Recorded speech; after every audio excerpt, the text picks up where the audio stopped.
Speaking of non-entities, let's move to the final segment because Joe Biden, knowing that things are not looking good, he gave a speech a couple days ago to just try to scare the high hell out of everybody. Who should we fear most? Well, of course, it's those extremist MAGA Republicans. Yet now, extreme MAGA Republicans aim to question not only the legitimacy of past elections, but elections being held now and into the future. The extreme MAGA element of the Republican Party, which is a minority of that party, as I said earlier, but is its driving force, is trying to succeed where they failed in 2020, to suppress the right of voters and subvert the electoral system itself. Malice, we've got early voting all over the country. I haven't seen any video of anyone being suppressed, black people not having IDs and being turned around. I did see a couple videos this week of Hillary once again claiming that Republicans were going to steal the election, although she called Trump an illegitimate president, and Stacey Abrams, while they're having record early voting turnout in Georgia, claiming that voters are being suppressed there. I'm starting to think these people are disingenuous.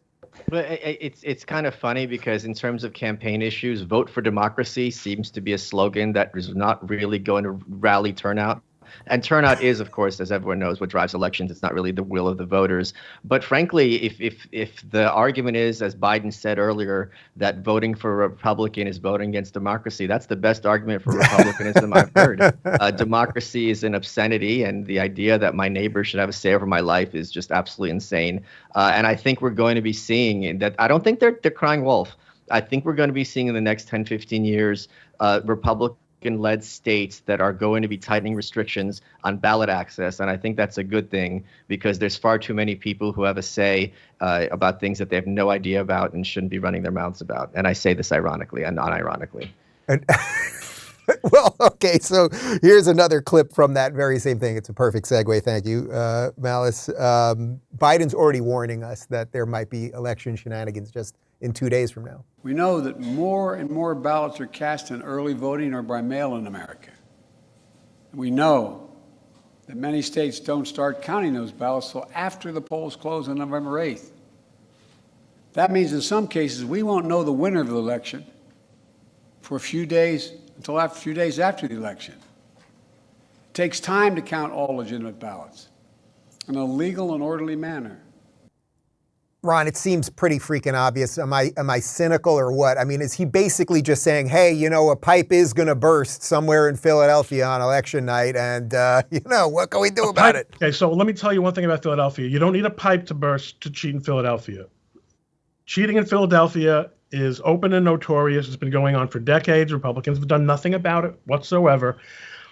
Pipe bursts are in other places, but, my understanding is that I can't reveal too much, but I can tell you the GOP has sent out crack teams of plumbers to key precincts where there will be repairs available 24/7. So not this time. Not this time, Satan.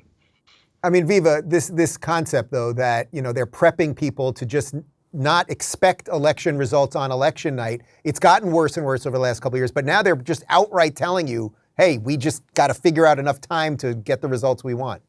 I'm young. I'm only 42. When in the history of modern politics have we gotten used to the idea that you do not know the results as a rule on election day itself? It's occasionally happened when there was litigation. I remember back in 2000.